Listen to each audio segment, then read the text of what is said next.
Hello and welcome guys. आज हमारा structure of atom का पार्ट 10 है। इस पार्ट में हम जानेंगे कि उपकोष के अंदर जो कक्षक होते हैं उनमें इलेक्ट्रॉन कैसे भरे जाएंगे और उनका क्या क्रम रहने वाला है। और अगर आप स्ट्रक्चर ऑफ एटम को बेसिक से एडवांस लेवल पूरा पढ़ना चाहते हैं तो अर्थ जीएस यूट्यूब चैनल पर पूरी प्लेलिस्ट अपलोड है। ये चैप्टर कंप्लीट होने के बाद हम इस चैप्टर के जितने भी पीवाईक्यू हैं और जितने भी अच्छे अच्छे लेवल क्वेश्चन हैं उनको जरूर discuss. Hello and welcome guys. आज हमारा स्ट्रक्चर ऑफ एटम का पार्ट 10 है जिसको आज हम डिस्कस करने वाले हैं। पिछले पार्ट में हमने ऑर्बिटल्स कक्षक क्या होते हैं इसके बारे में जान लिया था।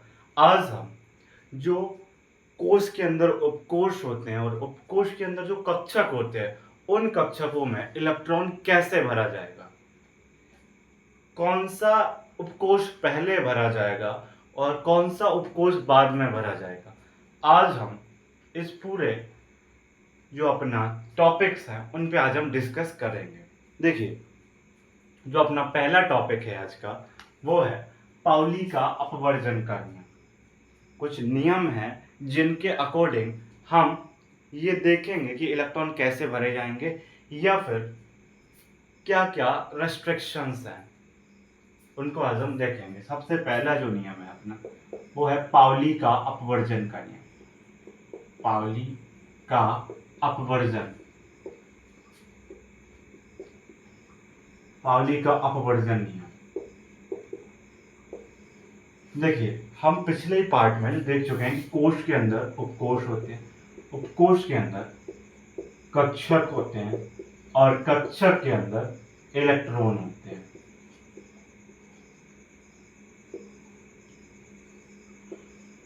तो जो अपने पाउली साइंटिस्ट थे वो क्या कहते हैं कि आप कोई एक परमाणु लो, लाइक आपने परमाणु लिया, हाइड्रोजन परमाणु है, हाइड्रोजन नहीं, कोई दूसरा एग्जाम्पल लेंगे क्योंकि इन्होंने कहा था कि कोई एक ऐसा परमाणु, कोई एक परमाणु जिसके 2 इलेक्ट्रॉन और हाइड्रोजन में 1 इलेक्ट्रॉन होगा तो इसके लिए सही नहीं होता है। यानी हम लाइक हीलियम ले लें, हमारे पास एक हीलियम परमाणु है।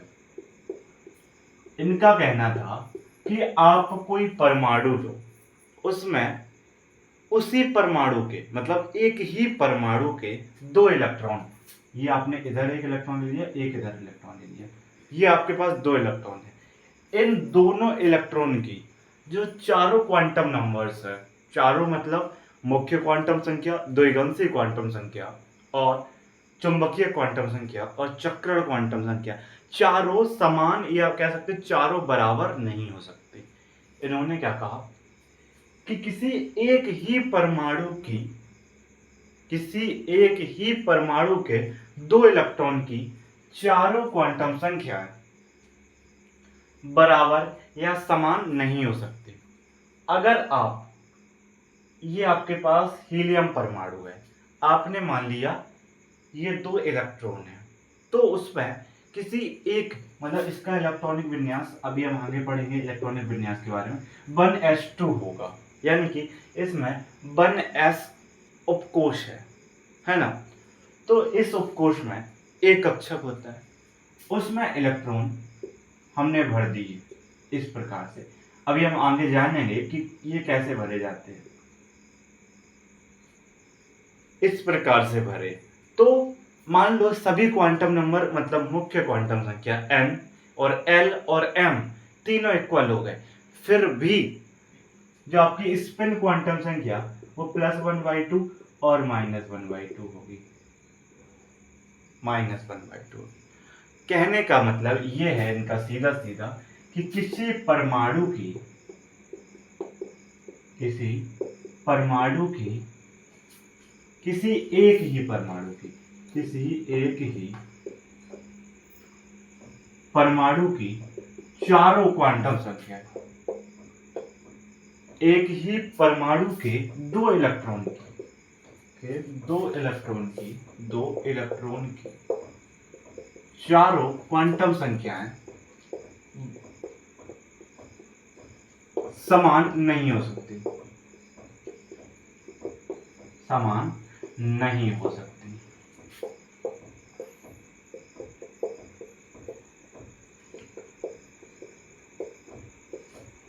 ये इन्होंने कहा था। किसी एक ही परमाणु के दो इलेक्ट्रॉनों की चारों क्वांटम संख्याएं समान नहीं हो सकती, और इसको हमने समझ भी लिया है कैसे। और इनके नियम से कंक्लूजन क्या निकलता है, निष्कर्ष क्या निकलता है, इन्होंने ये बात कह दी कि किसी एक ही परमाणु के दो इलेक्ट्रॉन की चारों क्वांटम संख्याएं बराबर नहीं है। तो इससे हमें कंक्लूजन क्या प्राप्त हुआ, निष्कर्ष क्या निकल के आया। देखिए, जो निष्कर्ष निकल के आया वो ये था कि इन्होंने हमें बताया था कि किसी कोश में अधिकतम इलेक्ट्रॉनों की संख्या, किसी कोश में मैक्सिमम या अधिकतम इलेक्ट्रॉन की संख्या जो होगी वो हो जाएगी 2n स्क्वायर, क्या हो जाएगी 2n स्क्वायर, जहां n मुख्य क्वांटम संख्या है। यानी कि अगर हम देखें, मान लो हमारे पास k एक कोश है जिसके लिए मुख्य क्वांटम संख्या का मान 1 होता है। हमने पार्ट जो 8 था उसमें देखा था कि क्वांटम संख्याएं क्या होती हैं। उसी में हमने देखा था k कोश के बारे में। k कोश जो होता है उसके लिए मुख्य क्वांटम संख्या 1 होती है। तो अगर हम इसके लिए मैक्सिमम इलेक्ट्रॉन निकालने की कोशिश करें तो ये वाला फॉर्मूला लगाएंगे 2 यानी कि 2 अधिकतम इलेक्ट्रॉन हो सकते हैं किसमें, के कोश में। अगर हम बात करें एल कोश में, यदि हम बात करें कि एल कोश में अधिकतम कितने इलेक्ट्रॉन होंगे, तो देखिए एल कोश के लिए मुख्य क्वांटम संख्या की जो वैल्यू होती है वो होती है n = 2। तो इसके लिए हम जो फॉर्मूला लगाएंगे अधिकतम इलेक्ट्रॉन की संख्या वो 2n² यानी 2 इंटू मुख्य क्वांटम संख्या कितनी है 2 का स्क्वायर, 2 दूना 4 दूना 8, यानी कि जो एल कोश है उसमें अधिकतम 8 इलेक्ट्रॉन हो सकते हैं। और ये तो ठीक है, इनका पहला कंक्लूजन निकल गया, पहला निष्कर्ष निकला। और अगर हम देखें दूसरा निष्कर्ष, इन्होंने ये हमें बताया, क्या बताया कि किसी उपकोश में, उपकोश क्या होते हैं, सबसेल्स मतलब SPDF, किसी उपकोश में अधिकतम इलेक्ट्रॉन की संख्या, मैक्सिमम इलेक्ट्रॉन की जो संख्या होगी उसके लिए इन्होंने सूत्र दिया, फॉर्मूला दिया 2 ब्रैकेट के अंदर 2l+1, जहां पर l द्विअंशी क्वांटम संख्या है। और हम ये पहले ही पढ़ चुके हैं कि आपके पास s उपकोश के लिए जो l का मान होगा वो g होगा, t उपकोश के लिए l का मान 1 होता है, d उपकोश के लिए l का मान 2 होता है, और f उपकोश के लिए l का मान 3 होता है। यानी कि अगर आपसे पूछा जाए कि s उपकोश के लिए अधिकतम इलेक्ट्रॉनों की संख्या, तो s उपकोश के लिए l का मान सबसे पहले देखना है। तो हम यहाँ पर l का मान रखेंगे, जैसे आपसे इधर देखते हैं, इसको इरेज करके इधर देखते हैं, एक सेकंड यहीं पर देखते हैं नीचे। जैसे आप पूछा जाए s उपकोश में अधिकतम या मैक्सिमम इलेक्ट्रॉन कितने होंगे, ये आपसे पूछा जाए, तो हम ये वाला फॉर्मूला लगाएंगे और l की वैल्यू यहाँ पर 0 है, यानी कि 2 ब्रैकेट के अंदर 2 × 0+1, यानी कि ये वाला टर्म 0 हो गया, तो इसका खेल खत्म, यानी सिर्फ ये बचा है। तो ये जब 1 है, 1 का मल्टीप्लाई 2 के साथ करते हैं तो 2 आ जाएगा, यानी कि जो s उपकोश है उसमें अधिकतम 2 इलेक्ट्रॉन उपस्थित हो सकते हैं। और आपसे पूछ लिया जाए p उपकोश में कितने अधिकतम इलेक्ट्रॉन होंगे। तो p ऑफ कोर्स के लिए L का मान द्विगंती क्वांटम संख्या का नाम मान 1 होता है।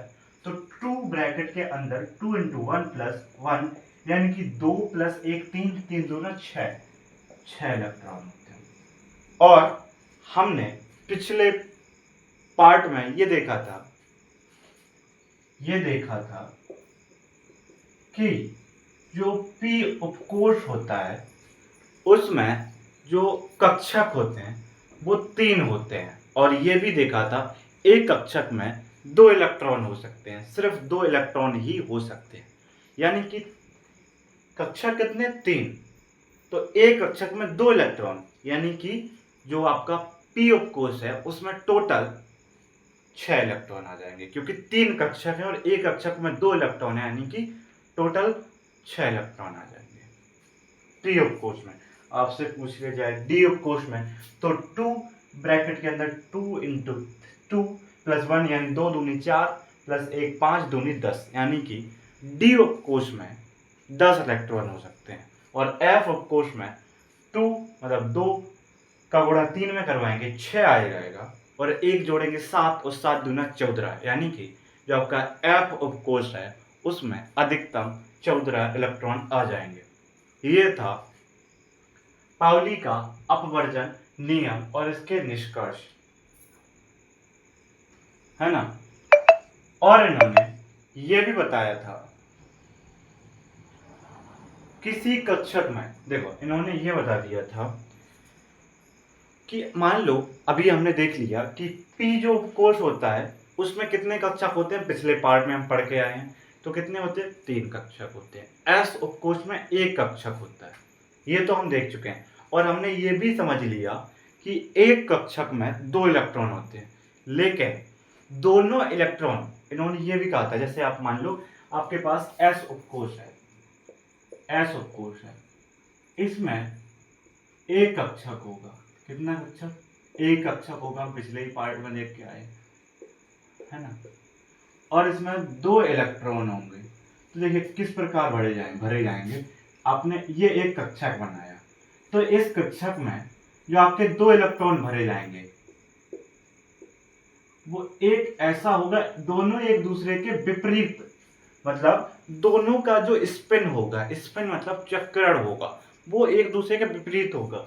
इसका ऊपर तो इसका नीचे, है ना, एक दूसरे के विपरीत होगा। दोनों का स्पिन या बोल सकते हैं चक्रण एक दूसरे के विपरीत होगा। एक कक्षक में उपस्थित दोनों इलेक्ट्रॉनों का जो चक्रण होगा वो विपरीत होगा, है ना। एक का अगर +1/2 है तो दूसरे का -1/2। ये था अपना पाउली का अपवर्जन का पूरा नियम। इसके बाद जो दूसरा नियम है वह अफबाऊ का नियम, अफबाऊ का नियम।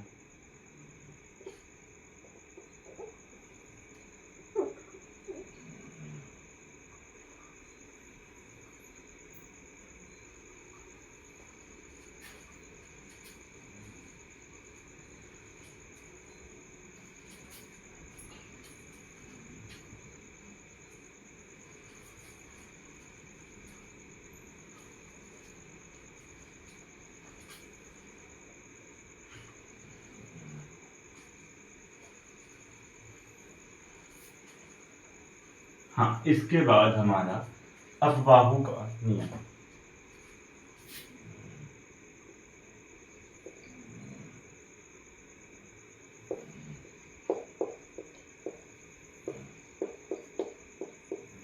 अफबाऊ का नियम, देखिए ये जो नियम था अफबाऊ का नियम, वो बेसिकली हमें बताता है, इन्होंने तो बता दिया अपना, जो चारों क्वांटम संख्याएं बराबर नहीं होंगी, है ना।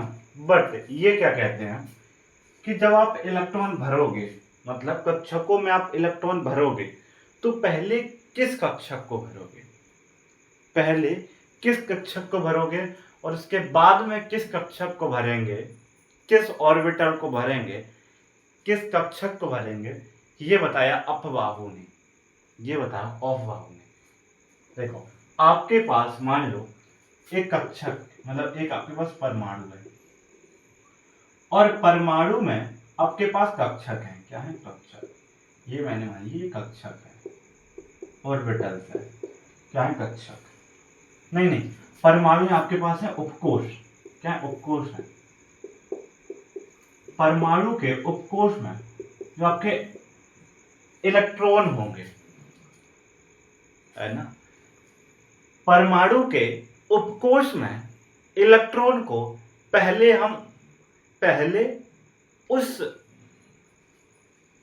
पहले उस कक्षक को मतलब उस उपकोष को भरेंगे जिसकी ऊर्जा कम होगी। यानी कि कहने का मतलब यह, परमाणु के उपकोष में इलेक्ट्रॉन को ऊर्जा के बढ़ते हुए क्रम में भरते हैं। सीधा सीधा मतलब जो इनका इस प्रकार था कि मान लो एक की ऊर्जा है 1, दूसरे की ऊर्जा है 2, तीसरे की ऊर्जा है 3, तो पहले हम उसको भरेंगे, हम पहले उस उपकोष में इलेक्ट्रॉन को भरेंगे जिसके ऊर्जा कम है। मतलब पहले इसको भरेंगे, फिर इसके बाद इसको भरेंगे, फिर इसके बाद इसको भरेंगे। परमाणु के उपकोष में इलेक्ट्रॉन को ऊर्जा के बढ़ते हुए क्रम में भरते हैं। इलेक्ट्रॉन को किस क्रम में भरते हैं? ऊर्जा के बढ़ते हुए क्रम में।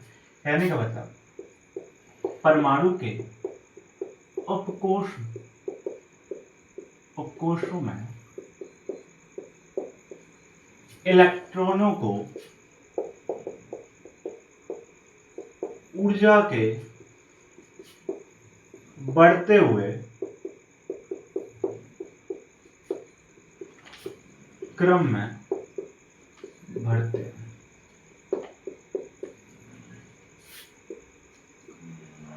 इनका सीधा सीधा जो कहने का मतलब था, जिसकी ऊर्जा कम होगी आप पहले इलेक्ट्रॉन उसमें भरते हैं, फिर इलेक्ट्रॉन दूसरे में भरें। जैसे आपके पास मान लो बोरॉन है जिसमें 5 इलेक्ट्रॉन होते हैं, है ना। हम पहले ही देख चुके हैं इलेक्ट्रॉन कैसे निकालते हैं। जो बोरॉन का परमाणु क्रमांक 5 होता है, इसमें 5 इलेक्ट्रॉन होते हैं। तो जो 5 इलेक्ट्रॉन पहले किस उपकोष में भरें, मतलब कि 5 इलेक्ट्रॉन किस उपकोष में पहले जाएंगे, किस में उसके बाद जाएंगे, मतलब ये जो 5 इलेक्ट्रॉन है वो कैसे व्यवस्थित करें, कैसे हम उपकोषों में भरें। तो इन्होंने भरने का एक तरीका बताया कि पहले जिस उपकोष की ऊर्जा कम हो उसको भर दो, फिर हम उस उपकोष को भरेंगे जिसकी ऊर्जा उससे ज्यादा हो। ऐसे इन्होंने ग्राफ के थ्रू समझाया। देखिए कैसे इन्होंने क्या किया, एक कुछ इस प्रकार उपकोषों को दिखाया। किसको? उपकोषों को। 1s 2s 3s 4s 5s 6s 7s, I think इसको थोड़ा इधर ऊपर बनाते हैं, देखना चाहिए। देखिए 1s 2s 3s 4s 5s 6s 7s, हाँ 7s। इसके बाद 2p, क्योंकि हमने देख चुके हैं कि ये जो s उपकोष होते हैं वो कहां से स्टार्ट होते हैं, 1s से। जो आपके p उपकोष होते हैं वो 2p से स्टार्ट होते हैं, और d जो उपकोष होते हैं वो 3d से स्टार्ट होते हैं, और जो f उपकोष होता है वो 4f से स्टार्ट होता है। मतलब 1p का कोई अस्तित्व नहीं होता है, कोई उसका एग्जिस्टेंस नहीं होती है। 3p 4p 5p 6p और 7p।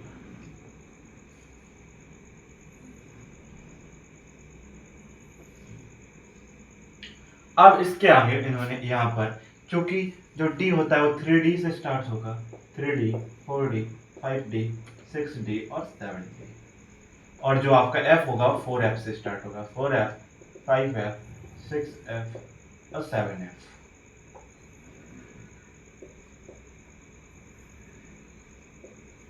देखो, सबसे पहले इन्होंने कहा कि किसकी ऊर्जा ज्यादा है, किसकी ऊर्जा कम है, उसको देखने के लिए मैं आपको एक चीज बताता हूं कि हम पढ़ के आए हैं, जो इलेक्ट्रॉन की ऊर्जा होती है वो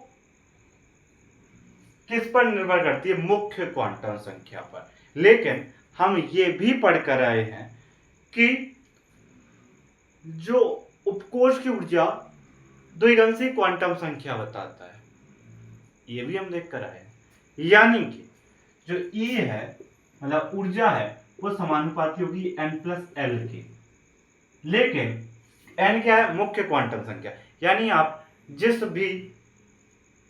भी उपकोष के लिए n+l मतलब देखना चाहते हैं, ऊर्जा ज्यादा है या कम है, अगर उसके लिए ये एक समान आ गई, मतलब n+l समान है, तो इसके लिए आपको दूसरा वाला कॉन्सेप्ट लगाना पड़ेगा, E समानुपाती n के। फिर आपको ये वाला कॉन्सेप्ट लगाना पड़ेगा। कहने का मतलब इधर देखते हैं क्या होगा। n मुख्य क्वांटम संख्या, l द्विगंशी क्वांटम संख्या। और एक बात, s उपकोष, p उपकोष, s उपकोष, p उपकोष, d उपकोष, f उपकोष, इसके लिए l का मान 0 1 2 3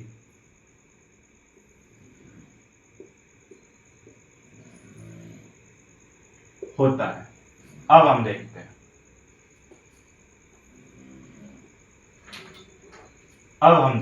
देखिए, सबसे पहले 1s के लिए ये वाला रूल लगाते हैं। तो 1s के लिए l की वैल्यू कितनी है, 0, और n की वैल्यू ये आगे लिखी हुई है। यानी कि 1s के लिए n+l का जो मान आ गया, इसको इधर लिखते हैं, सबकी जो वैल्यू आएंगी। देखो, 1s के लिए जो n+l की वैल्यू निकल के आएगी, n रखेंगे 1 और l को हम 0 रखेंगे, 1+0 यानी कि 1। ठीक है, अब आगे देखते हैं 2s की। देखते हैं 2s के लिए n+l निकल कर आएगा, n+l जो निकल कर आएगा, n की वैल्यू कितनी है यहाँ पर, 2। n की वैल्यू कितनी है, 2, और l की वैल्यू 0, यानी 2+0 इट मींस 2। तो हमें दिख रही है कि जिसके लिए n+l की वैल्यू ज्यादा, उसके लिए ऊर्जा ज्यादा, जिसके लिए n+l की वैल्यू कम, उसके लिए ऊर्जा कम। और जिसकी ऊर्जा कम, अफवाहू का नियम, जिसके लिए ऊर्जा कम उससे पहले हम इलेक्ट्रॉन भरेंगे उसमें, और जिसके लिए ऊर्जा ज्यादा उसमें हम बाद में इलेक्ट्रॉन भरेंगे। यानी कि 1s और 2s में पहले इलेक्ट्रॉन किस में जाएगा, तो उसका राइट आंसर है 1s में, क्योंकि इसके लिए ऊर्जा कम है, फिर जाएगा 2s में। और हम जानते हैं जो s उपकोष में अधिकतम 2 इलेक्ट्रॉन होते हैं, अभी हम देख कर आए पहले। इट मींस 1s में 2 इलेक्ट्रॉन भर जाएंगे पहले, है ना। पहले किस में इलेक्ट्रॉन जाएगा, 1s में। ठीक है, 1s में इलेक्ट्रॉन जाएगा, फिर उसके बाद 2s में जाएगा। ठीक है, 2s में। उसके बाद हम देखते हैं 2p और 3s, मतलब पहले 3s में जाएगा या 2p में जाएगा, देखते हैं। तो आपको देखो 3s के लिए n+l की वैल्यू निकालना है। तो देखिए n की वैल्यू 3 और l की वैल्यू 0, यानी कि n+l 3 निकल कर आ जाएगा। और 2p के लिए देखेंगे तो n की वैल्यू 2 है और p की वैल्यू 1 है, 2 + 1 3 हो गई। आप कहोगे यहां पर तो n+l समान आ गया, यहां पर n+l का मान समान आ गया।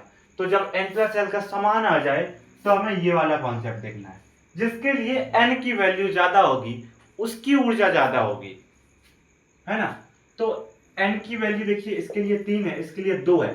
इट मींस इसकी ऊर्जा ज्यादा हो जाएगी, क्योंकि इसके लिए n की वैल्यू ज्यादा है, और n की वैल्यू ज्यादा तो ऊर्जा ज्यादा, और इसके लिए ऊर्जा कम हो जाएगी। तो पहले इलेक्ट्रॉन कहाँ जाएगा, कम ऊर्जा वाले में। तो यहाँ पर जो 2p की है वो कम ऊर्जा है, इट मींस इलेक्ट्रॉन इसमें जाएगा, और फिर 2s में जाएगा। इस तरीके से हम पूरा निकालेंगे तो ये एक इस तरह का एक वो निकल के आएगा, जिससे कहते हैं आपके पास एक सीरीज इस प्रकार की।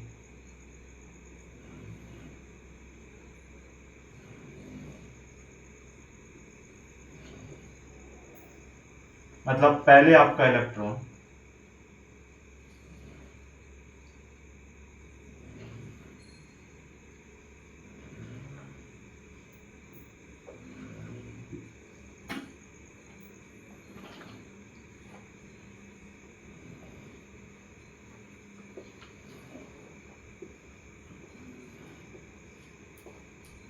इस प्रकार से जाएगा, इस प्रकार से आपके इलेक्ट्रॉन जाएंगे। इधर से ऐसे जाएगा, फिर ऐसे जाएगा, फिर ऐसे आएगा, फिर ऐसा जाएगा, फिर ऐसा आएगा, फिर जैसा जाएगा, फिर ऐसा आएगा, ऐसे जाते हुए ऐसा आता चला जाएगा।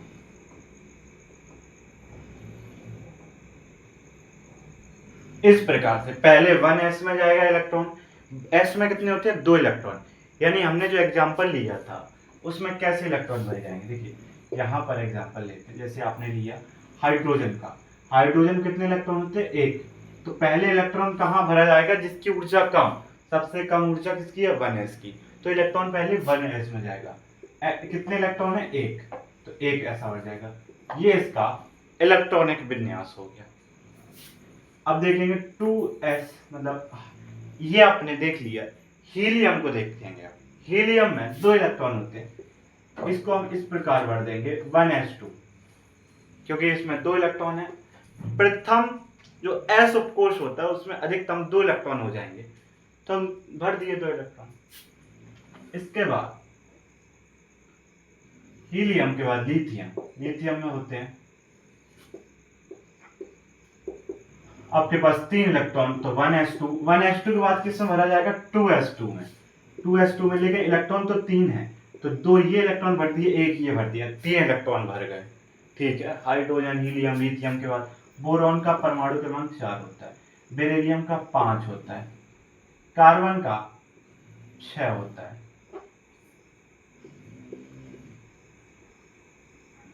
बेरिलियम का 6 होता है। तो अब हम इसमें 4 इलेक्ट्रॉन भरेंगे, तो पहले 1s2 में 2 इलेक्ट्रॉन भर जाएंगे, फिर 1s2 के बाद 2s2 भरेंगे, और अगर हम बात करें 2s2 के बाद 2p में भरे जाएंगे। तो अब ये 2s2 तो पूरा भर गया, क्योंकि s में 2 इलेक्ट्रॉन। तो अब हम अगले पे जाएंगे, किस पर? अगले पे। तो 1s2, 2s2, 2p, कितने इलेक्ट्रॉन बचे? 4 भर चुके हैं। कितना बचा? 1। तो 2p में कितना भर जाएगा? 1। ठीक है ना? एस ये कैसे भरा? जैसे देखो, ये अपना ऑर्बिटल एक कक्षा है, तो उसमें एक ऐसे, मतलब 1 इलेक्ट्रॉन हमने इसमें भर दिया, और इसमें आपने 2 इलेक्ट्रॉन भर दिए, क्योंकि हम पीछे ही पढ़ के आए हैं कि एक कक्षक में जो चक्रण होगा इलेक्ट्रॉनों का वो विपरीत होगा एक दूसरे के। तो हमने यहाँ चक्रण क्या कर दिया? विपरीत कर दिया। इस प्रकार इसमें भी इसी प्रकार से हम कक्षकों को भरेंगे, है ना? इसमें ही भरेंगे और इसमें भी भरेंगे। इसके बाद 1s2, 2s2, 2p2, ये 6 इलेक्ट्रॉन भर गए। समस्या कार्बन में आती है। समस्या कहाँ आती है? कार्बन में आती है। कार्बन में आती है। आपको क्या समस्या आती है? देखिए, आपका जो s ऑर्बिटल तो आराम से भर जाएगा, 2 इलेक्ट्रॉन विपरीत चक्कर वाले। 1s वाला और 2s वाला भी जो आपका कक्षक है आसानी से भर जाएगा। समस्या तीसरे पर आएगी। जो आपका p उपकोष है उसमें 3 कक्षक होते हैं। तो जो 3 कक्षक हैं वो कैसे भरे? मतलब इसमें जो 3 कक्षक है उसमें 2 इलेक्ट्रॉन भरने हैं। तो हम ऐसे भर दें, एक ही में दोनों भर दें, ये भर दें, या फिर ऐसा भर दें, ये भर दिया, ये भर दिया, ऐसे भर दें, या फिर हम ऐसे भर दें। कैसे? उल्ट, ऐसे विपरीत, मतलब उल्टा चक्कर कर दें। बताओ कैसे भरे? इनमें से कौन सा राइट है? ये वाला है, या फिर ये वाला, या ये वाला? इसका आंसर अपबाहु के नियम से हमें नहीं मिलता है। मतलब सीधा सीधा ऊपर देखिए, इधर देखते हैं इस चीज को। आपके पास जो कार्बन है वो इस प्रकार है, 1s2, 2s2, 2p2। क्योंकि पहले 1s में भरा जाएगा, फिर 2s में भरा जाएगा, फिर 3 मतलब 2p में भरा जाएगा। मैं 2p में भर लिया, तो 1s का तो कक्षक ऐसा आराम से अपने आप आराम से भर गया।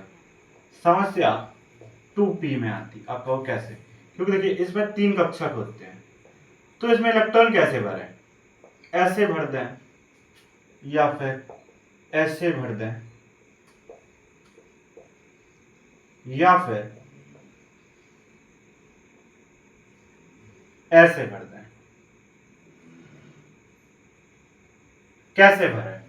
इसमें अफवाहू का नियम हाथ खड़े कर देता है, कहता है मुझे इसके बारे में कुछ भी पता नहीं। तो इसका आंसर देने के लिए हमें पढ़ना पड़ेगा, अभी हमने अफवाहू पढ़ लिया, हुंड का अधिकतम बहुलता का नियम।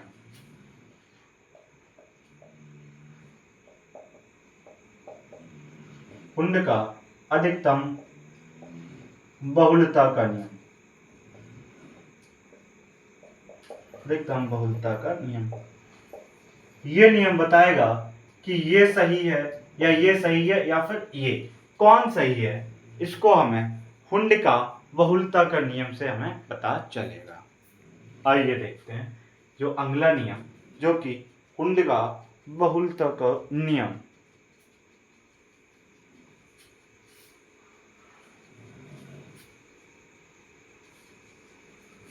हुंड का अधिकतम बहुलता का नियम।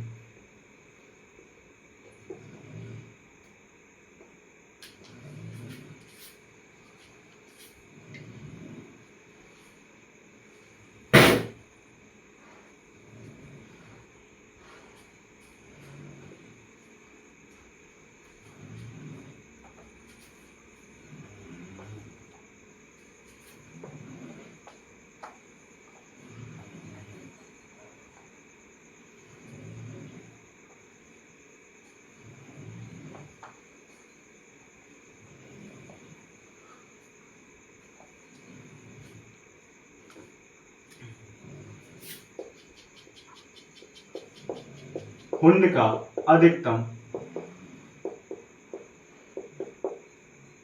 बहुलता का नियम।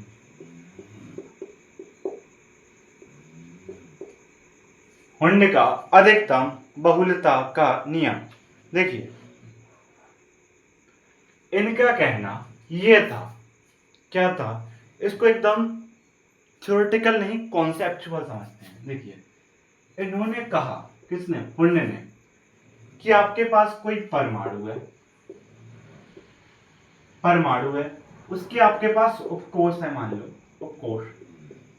तो उपकोष के अंदर क्या होते हैं? कक्षक हैं। तो अब कक्षक के अंदर इलेक्ट्रॉन है। इन्होंने कहा परमाणु में उपकोष, मतलब परमाणु के उपकोष में उपस्थित कक्षक, परमाणु के उपकोष में कक्षक, परमाणु के उपकोष में उपस्थित कक्षक के जो सभी इलेक्ट्रॉन होंगे, क्या कहा कि परमाणु के उपकोष में उपस्थित कक्षक में जो इलेक्ट्रॉन का भरने का तरीका ऐसा होगा। देखिए मान लीजिए आपके पास एक उपकोष है, पी उपकोष, एग्जाम्पल से समझते हैं, फिर इसकी थ्योरी को मतलब बाद में लिखेंगे कि पी उपकोष है, इसमें कक्षक होते हैं उपस्थित 3।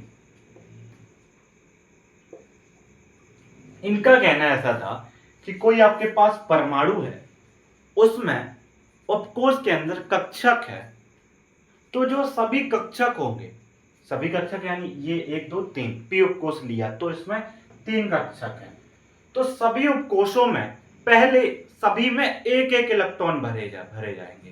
पहले सभी में एक एक इलेक्ट्रॉन भरा जाएगा, या कह सकते हैं अर्धपूर्ण कक्षक भरा जाएगा, या सब में पहले एक एक इलेक्ट्रॉन भरा जाएगा। और जो आप इलेक्ट्रॉन भर रहे हैं सब में एक एक, उन सभी एक एक इलेक्ट्रॉनों की, जो आपने सब में एक एक इलेक्ट्रॉन भरा है ना, उनकी दिशा एक जैसी होनी चाहिए। जैसे सबसे पहले आपको एक इलेक्ट्रॉन इसमें भर दिया, एक इलेक्ट्रॉन इसमें भर दिया, एक इलेक्ट्रॉन इसमें भर दिया। अब आपके पास पी उपकोष के लिए 4 इलेक्ट्रॉन है मान लो, अभी तो आपके पास 3 इलेक्ट्रॉन आपने भर दिए है ना, आपके पास 4 हैं, तो पहले सभी कक्षकों में एक एक इलेक्ट्रॉन समदिश यानी समान दिशा का भरा जाएगा। उसके बाद आपको युग्मित करना है, यानी पेयर में रखना है इलेक्ट्रॉन को, पेयर में पहले सभी कक्षकों में एक एक इलेक्ट्रॉन देना है, फिर उसके बाद पेयर करना है। अब अगर आपके पास और इलेक्ट्रॉन बचते हैं तो आपको विपरीत चक्रण, अभी हम पढ़ के आए हैं पाउली का जो नियम है, एक कक्षक में इलेक्ट्रॉन विपरीत दिशा के होते हैं, विपरीत स्पिन होता है, तो इसका स्पिन ऊपर की तरफ तो इसका स्पिन नीचे की तरफ होगा, है ना। और इलेक्ट्रॉन बचे हैं अतिरिक्त, तो उनको फिर से आप पेयर कर दें, युग्मित कर दें। ये इनका कॉन्सेप्ट था। जैसे अगर हम एग्जांपल वही कार्बन का ले लें तो इस प्रकार से देखिए उसका इलेक्ट्रॉनिक विन्यास अफाऊ के नियम से इस प्रकार निकल के आएगा, है ना, 1s2 2s2 2p2। तो हमें यहाँ पर p को तो p उपकोष को आराम से भर देंगे, p उपकोष में जो कक्षक में इलेक्ट्रॉन आराम से भर जाएंगे, इसमें भी भर जाएंगे। लेकिन T2p जो उपकोष है उसके जो कक्षक है उसमें इलेक्ट्रॉन कैसे भरे जाएंगे। देखिए इसमें कितने इलेक्ट्रॉन है, 2। कितने हैं, 2 इलेक्ट्रॉन। तो जो अपने हुंड का अधिकतम बहुलता का नियम है वो ये कहता है पहले आपको प्रत्येक उस उपकोष के, जो कि p उपकोष है, उसके प्रत्येक कक्षक में एक एक इलेक्ट्रॉन भरना है जो कि समान दिशा के होने चाहिए। मतलब इसमें भी एक इलेक्ट्रॉन, इसमें भी एक इलेक्ट्रॉन, और समान दिशा के। ये राइट है इसका। इस प्रकार इलेक्ट्रॉन कोष के कक्षकों में भरे जाएंगे। ये हो गया, है ना। तो अगर हम इनकी अगर वो देखें क्या कहते हैं थ्योरी, तो उसको देख लेते हैं। मतलब इनका नियम, किसी उपकोष के विभिन्न कक्षकों में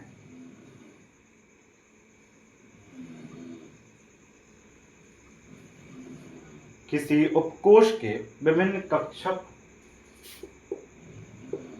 किसी उपकोष में विभिन्न कक्षकों में इलेक्ट्रॉन, जो आपके कक्षकों में इलेक्ट्रॉन तब तक युग्मित नहीं होते,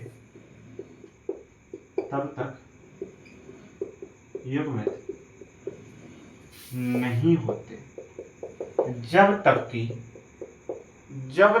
कि उस उपकोष में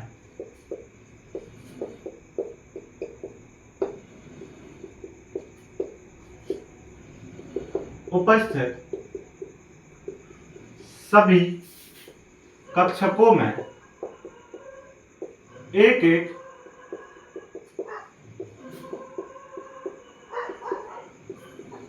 इलेक्ट्रॉन ना भर जाए।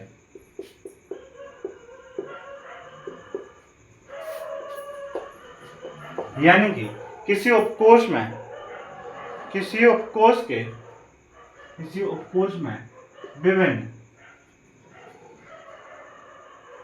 के विभिन्न कक्षकों में तो आपके इलेक्ट्रॉन तब तक युग्मित नहीं होते जब तक कि उस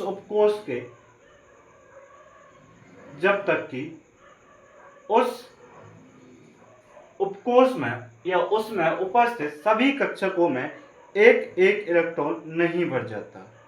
साथ ही अर्धपूर्ण भरे कक्षकों के युग्मित इलेक्ट्रॉन का जो स्पिन होगा वो समदिश होगा। जो आपके अर्धपूर्ण भरे हुए हैं ना, उस सभी के जो चक्रण होंगे वो एक जैसे होंगे, समान होंगे।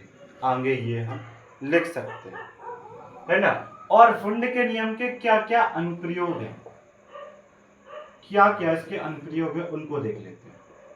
देखिए हुंड का नियम के अनुप्रयोग में पहला जो है वो सबसे थोड़ा इंपॉर्टेंट है, वो ये है कि ये स्थायित्व को बताता है। स्थायित्व देखिए, स्थायित्व कहने का तात्पर्य है कि जो आपका पूर्ण भरित है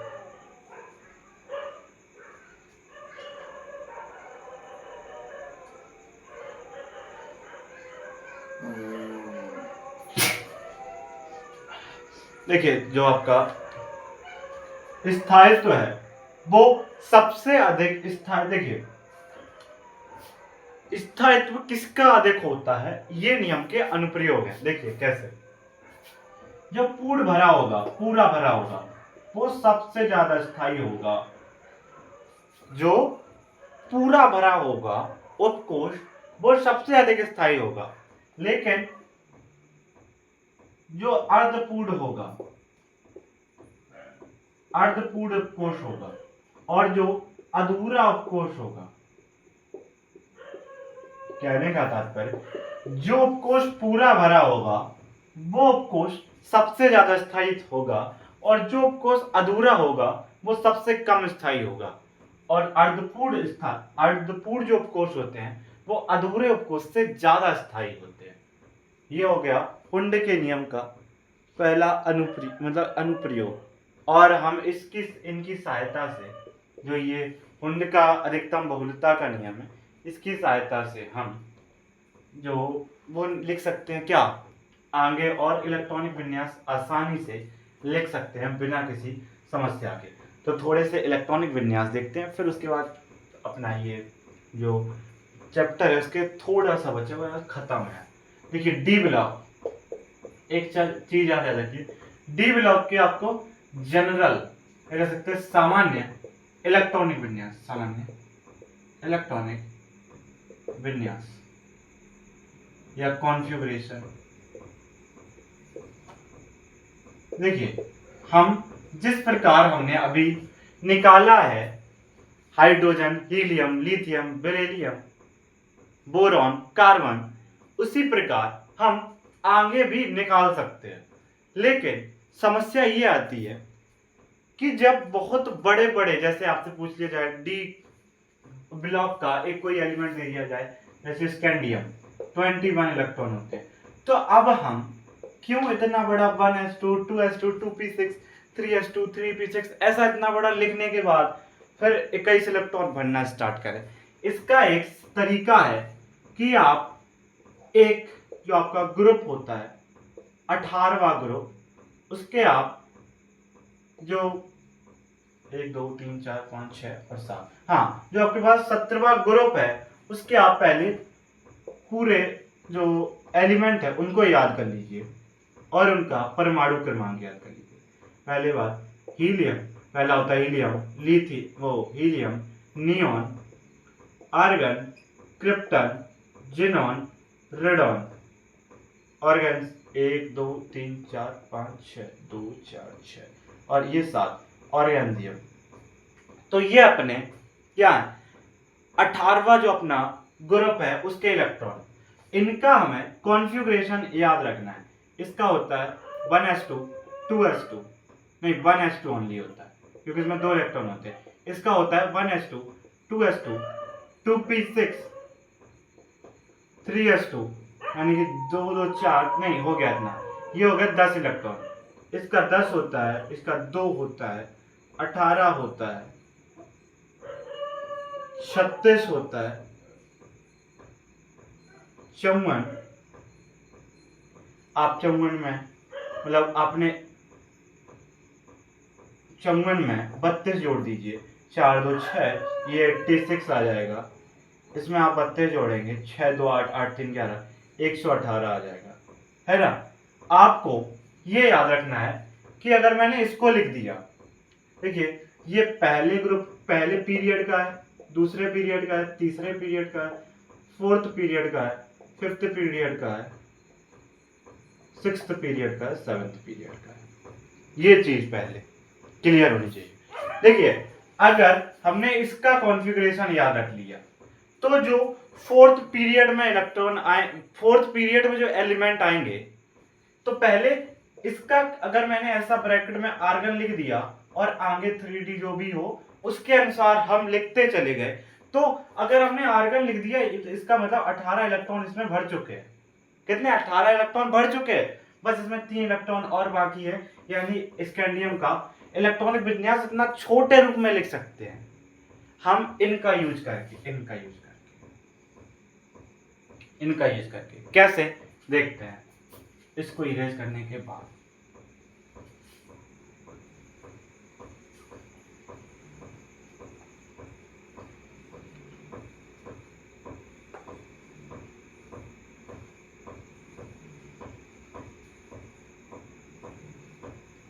देखिए कैसे, आपने आर्गन लिख दिया, आर्गन मतलब 1s2 2s2 2p6 3s2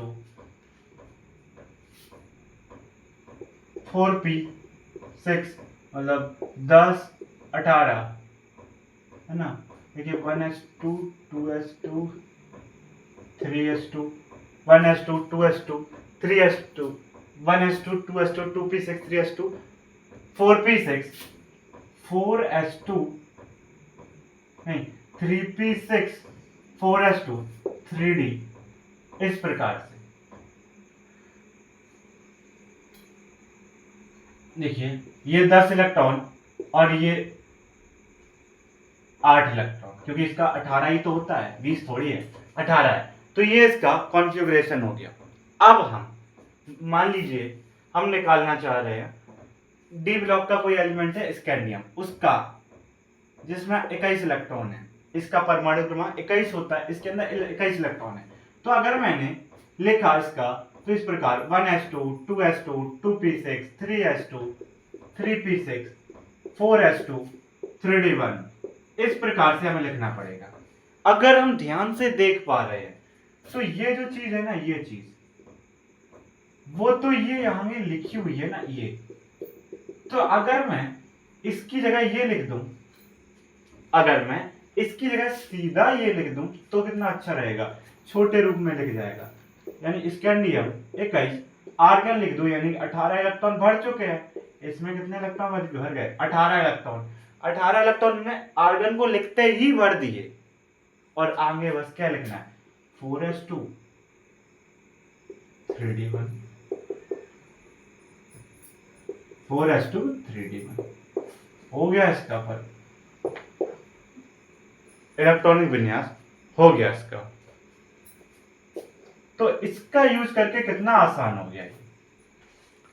तो इसी फॉर्म में हम general electronic configuration D block का देखते हैं। देखिए अगर आपको 3D श्रेणी का 3D 4D 5D आप जानते हैं श्रेणी का, यदि आपको 3D जो 3D श्रेणी है डी ब्लॉक की, उसका आपको जनरल इलेक्ट्रॉनिक विन्यास लिखना है तो आर्गन जो आपका n argon n-1 d electron इसमें 114 ns 0 से 2 इलेक्ट्रॉन। देखिए n क्या है, पीरियड नंबर, मतलब ये जो 3D श्रेणी है वो चौथे आवर्त में होती है।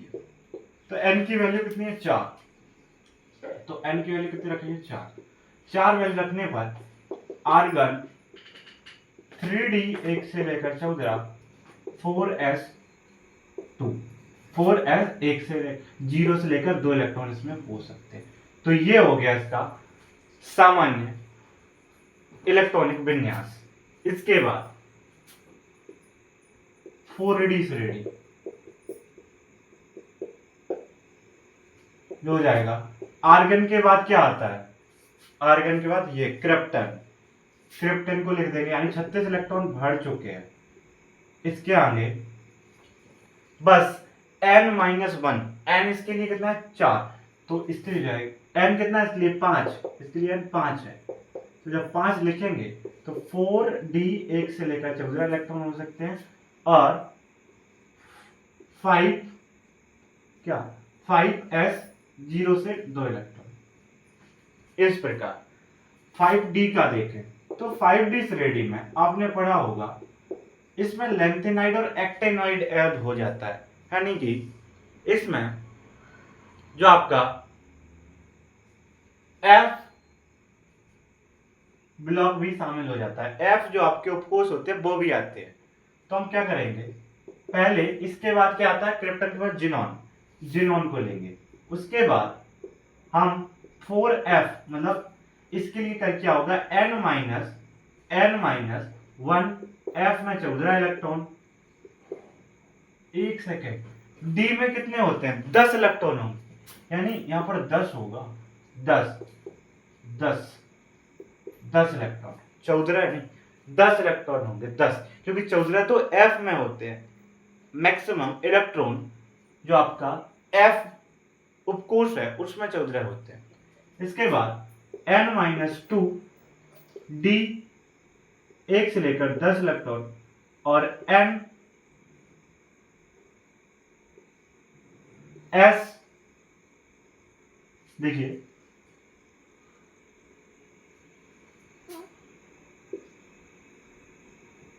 इसके लिए n की वैल्यू 6 हो जाएगी, n-2 n-1 d 1 से 10 तक और ns2 0 से 2 तक, ये अपना हो जाएगा।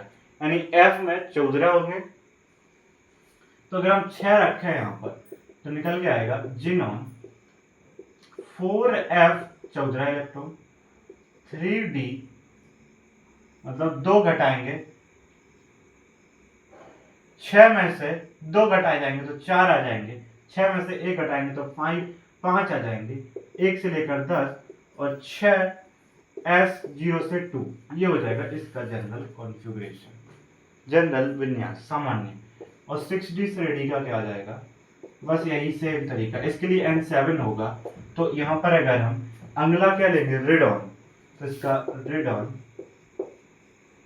फिर यहाँ पर रखेंगे n की वैल्यू 7, तो 7 - 2 5, 5f14 6, ठीक है। यहाँ पर जब रखेंगे तो 6d 1 से 10 इलेक्ट्रॉन और 7s 0 से 2, ये हो गया डी ब्लॉक के जो आपके श्रेणियां हैं उनका जनरल कॉन्फ़िगरेशन। और इसको हम जो अपना आवर्त सारणी है उसमें अच्छे तरीके से और भी देखेंगे। इसके बाद जो n+l रूल हो चुका है ना, बट जो आपका इलेक्ट्रॉनिक विन्यास में 2 अपवाद हैं 3D श्रेणी में, उनको हम देखते हैं।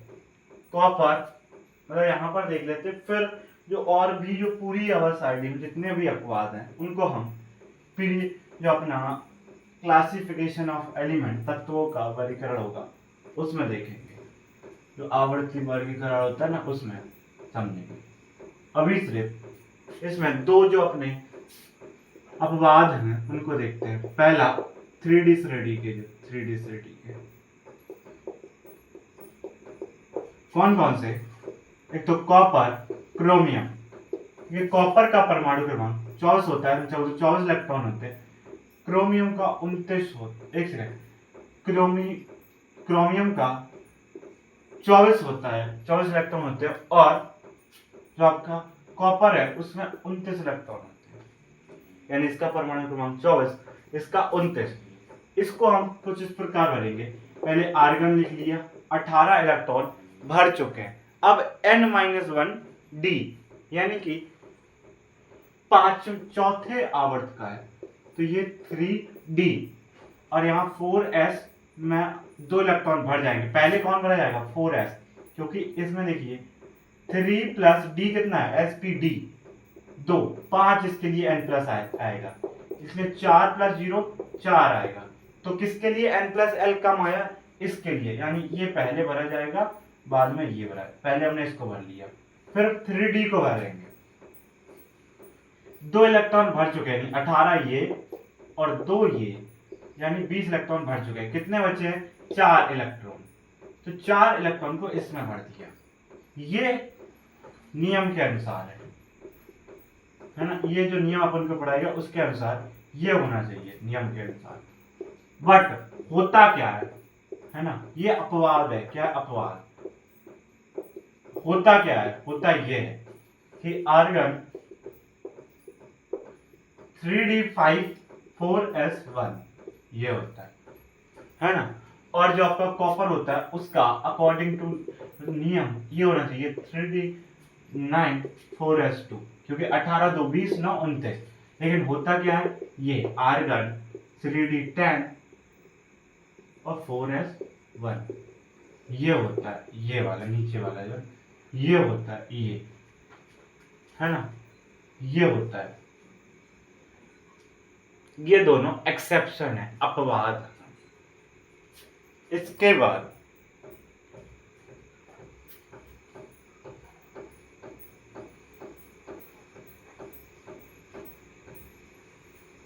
देखिए, हम जानते हैं, कि जो उपकोष होते हैं उनके अंदर जो कक्षक उपस्थित होते हैं उन सबकी ऊर्जाएं बराबर होती हैं, जिन्हें अपभ्रष्ट कक्षक कहते हैं। कहने का तात्पर्य, जो उपकोष होते हैं उनके अंदर जो कक्षक होते हैं उनकी ऊर्जाएं क्या होती है, समान। उनकी एनर्जी जो होती है वो सेम होती है। क्या होती है, सेम।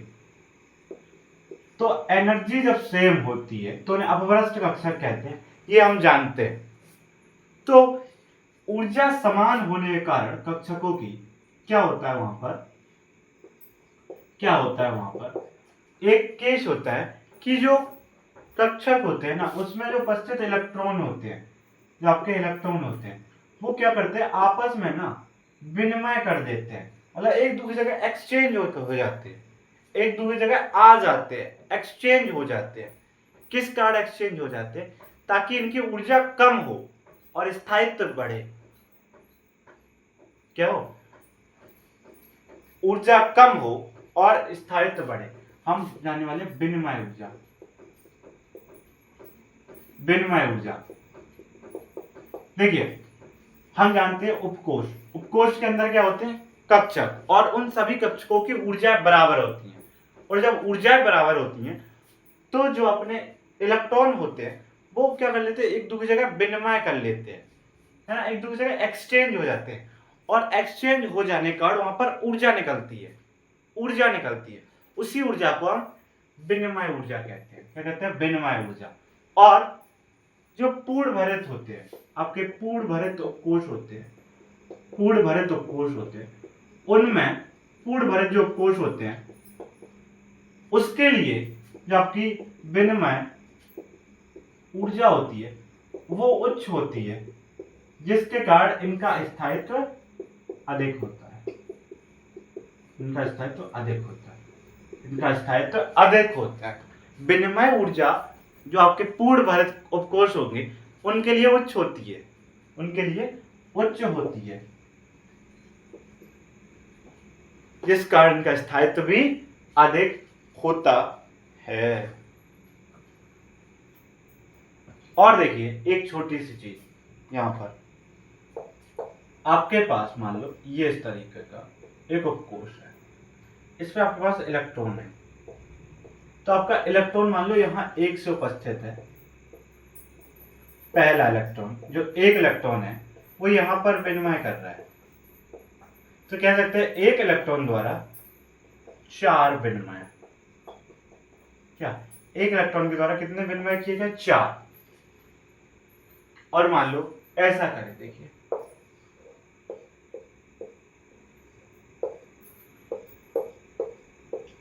मान लो दूसरे यहां पर 2 इलेक्ट्रॉन के कारण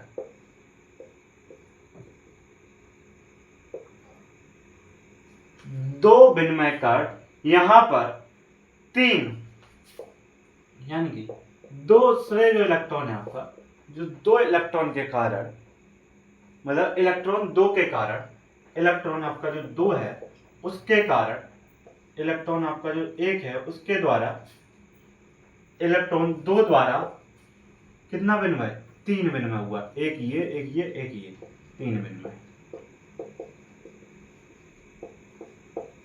3 विनिमय। इस प्रकार से यहां पर इलेक्ट्रॉन 3 द्वारा 2 विनिमय होंगे, इलेक्ट्रॉन 4 द्वारा 1 होगा। इस प्रकार से विनिमय होता है।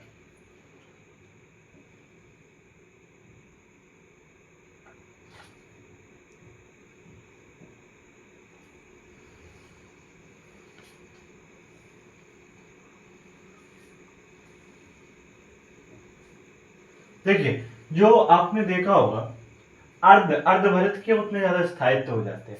आपने कहा कि जो अधूरे उपकोष से ज्यादा अर्धभरित उपकोष जो होते हैं वो अधिक स्थायी होते हैं। क्यों होते हैं, देखिए जो आपके अपवाद होते हैं ना, वो क्यों अर्धभरित इतने स्थायित्व हो जाते हैं अर्धभरित उपकोष। देखिए इसके पीछे का जो रीजन है ना वो ये है, जैसे आपके सिमेट्री हो जाती है, उसमें एक सिमेट्री, सम्यक वितरण होता है उसमें, सम्मित वितरण, सिमेट्री वितरण। देखिए जैसे कि आपका मान लो पी उपकोष था तो उसमें एक सब में एक इलेक्ट्रॉन, यहां पर एक सिमेट्री है, सम्मित वितरण है इलेक्ट्रॉनों का। और जब सम्मित वितरण होता है तो यहाँ पर परिरक्षित कम होता है, मतलब शील्ड कम होती है, शील्ड कम होती है ना। क्या कम होती है? शील्ड। शील्ड कम होने के कारण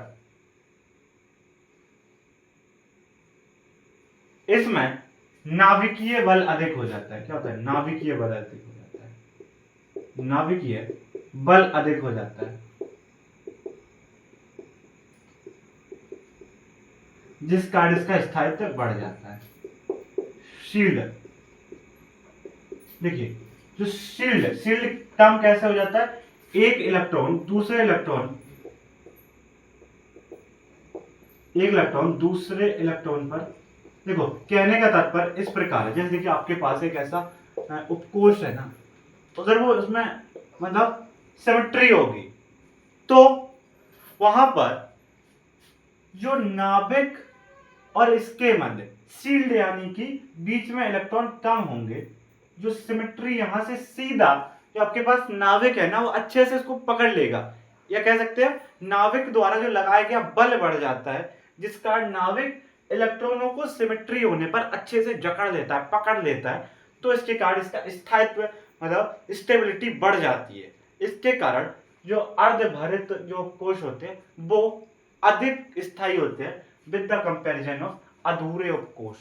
जो आपके पास अर्धभरित उपकोष होते हैं वो अधिक स्थायी होते हैं विद द कंपैरिजन ऑफ अधूरे उपकोष, है ना। ये हो गया।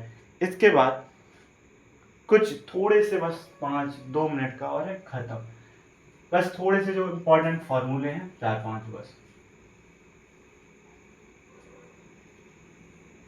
देखिए फॉर्मूले, जो कि हम फॉर्मूला है ना, सूत्र। देखिए आपसे देखिए कोश में उपस्थित इलेक्ट्रॉनों की संख्या,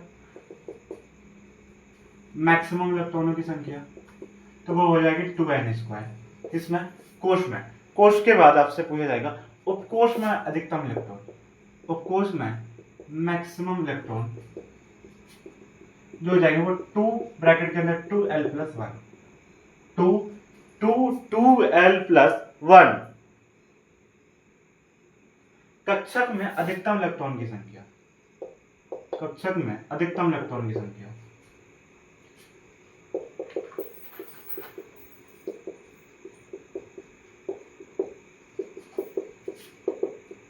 2। एक कक्षक में अधिकतम 2 इलेक्ट्रॉन हो सकते हैं। उपकोष की संख्या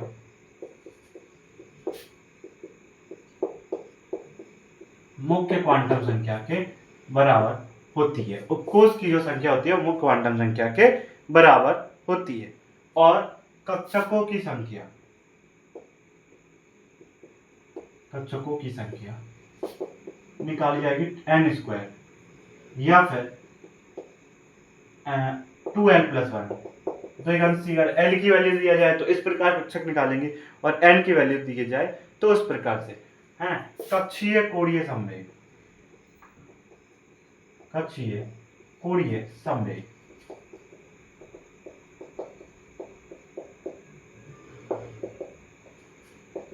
h/2π √l+1, √l+1 प्रचक्रण कोणीय संवेग, प्रचक्रण कोणीय संवेग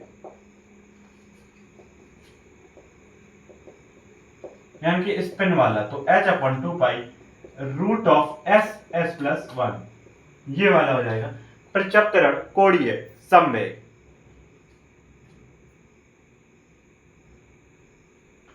और देखिए आपके पास चुंबकीय आघूर्ण μ